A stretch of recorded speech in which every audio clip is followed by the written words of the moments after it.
Shalom, selamat pagi sahabat Kristus pendengar renungan dimanapun berada.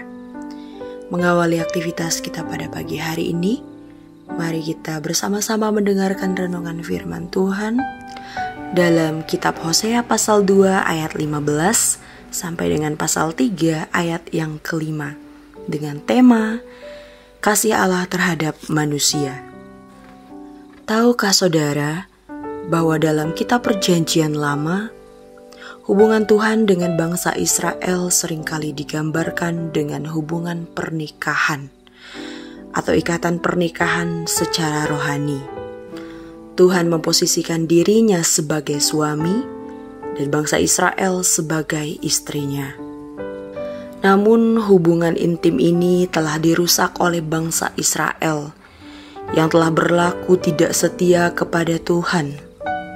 Dan tindakan bangsa Israel membelakangi Tuhan untuk menyembah kepada dewa-dewa, kepada berhala-berhala yang berarti tidak setia atau melakukan perzinahan rohani.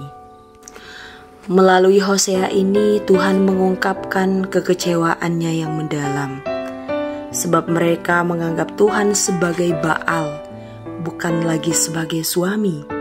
Artinya, hubungan ini tidak lagi berdasarkan penyerahan hati atau berdasarkan kasih yang mendalam lagi.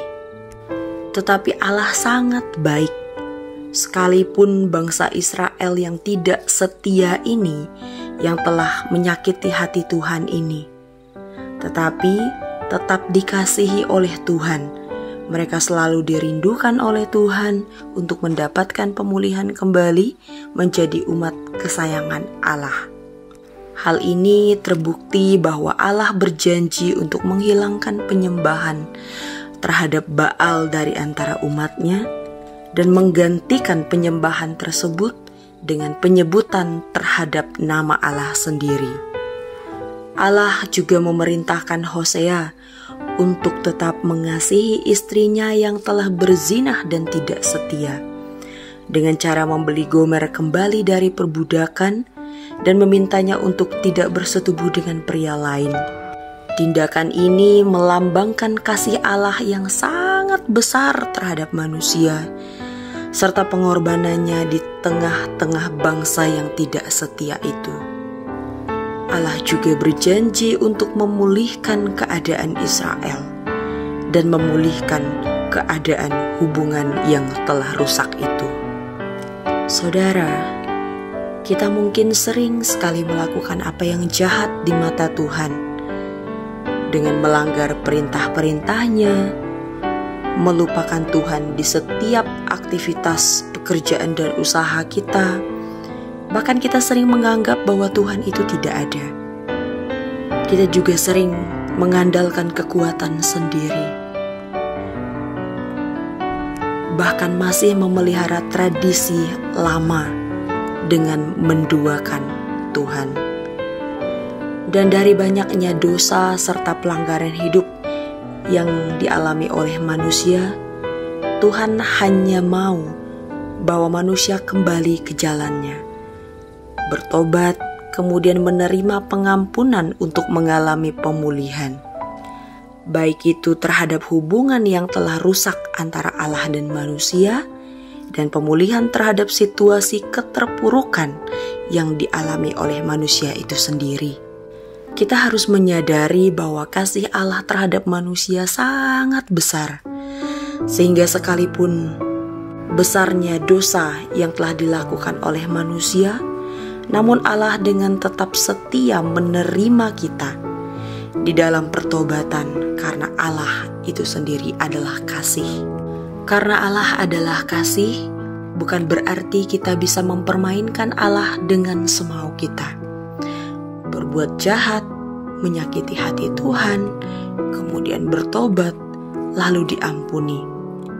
Tidak, saudara. Karena Tuhan katakan bahwa setiap perbuatan jahat yang dilakukan oleh manusia tetap akan ada konsekuensi yang akan ia tanggung, yang akan ia terima. Mari bersama menyadari bahwa Allah sangat mengasihi kita. Pengorbanannya yang sempurna telah memulihkan hubungan kita yang telah retak dan hancur karena dosa-dosa kita.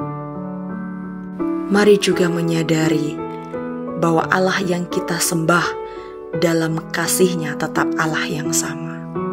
Allah yang tidak pernah berubah dari dulu, kini, dan selama-lamanya. Amin. Mari kita berdoa.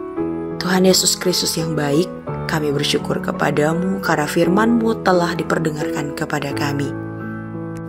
Berkenan Tuhan untuk memberkati firman-Mu ini agar boleh berakar, bertumbuh, dan berbuah dalam setiap kehidupan kami pribadi lepas pribadi. Tuhan yang baik, pada hari ini kami akan melaksanakan tugas tanggung jawab kami, pekerjaan kami, dan juga usaha kami.